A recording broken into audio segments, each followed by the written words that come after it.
வெயில் காலம் வந்துருச்சு. இந்த வெயில் காலத்தில் வந்து வாயில்லாத ஜீவன்களுக்கு தண்ணீர் தேவை அதிகமாக இருக்கும். உணவு தேவையை விட தண்ணீர் தேவை அதிகமாக இருக்கும். நிழல் தேவை மாதிரியே தான் தண்ணீர் தேவை ரொம்ப ரொம்ப ரொம்ப முக்கியமான தேவை. தண்ணீர் இல்லாததுனால தான் நிறைய நாய்களுக்கு வெயில் காலத்தில் ரேபிஸ் வரும், வெறி பிடிக்கும். முக்கியமான விஷயம் தண்ணி கொடுக்கணும்.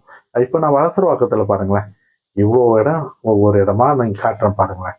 இங்கே இந்த மாதிரி ஒவ்வொருத்தரும் பெரும்பாலான இடங்கள்ல அவங்க அவங்க வீட்டு வாசல்ல தண்ணி வச்சிருக்காங்க, ரோட்ல தண்ணி வச்சிருக்காங்க, கடைக்கிட்ட தண்ணி வச்சிருக்காங்க. இப்படி ஒவ்வொரு இடங்களா தண்ணி வச்சிருக்காங்க.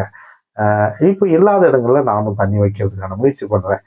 உங்க பகுதியில, உங்க வீட்டு முன்னாடி, உங்க மாடி முன்னாடி, உங்க மாடி மேல பறவைகளுக்கும், கீழே விலங்குகளுக்கும் கொஞ்சம் தண்ணி வச்சீங்கன்னா, அவங்க அந்த தொண்டை நனைய குடிச்சிட்டு அவங்க சந்தோஷமா இருப்பாங்க. நோய் நொடிகளிலிருந்து அவங்கள காப்பாற்றலாம். முடிஞ்சா அவங்களுக்கு ஒரு வாய் சோறு போடுங்க. அவங்களுக்கு நீங்க உதவியா இருங்க. அவங்க ஏன்னா அவங்க உங்க கையை நம்பிட்டு இருக்காங்க.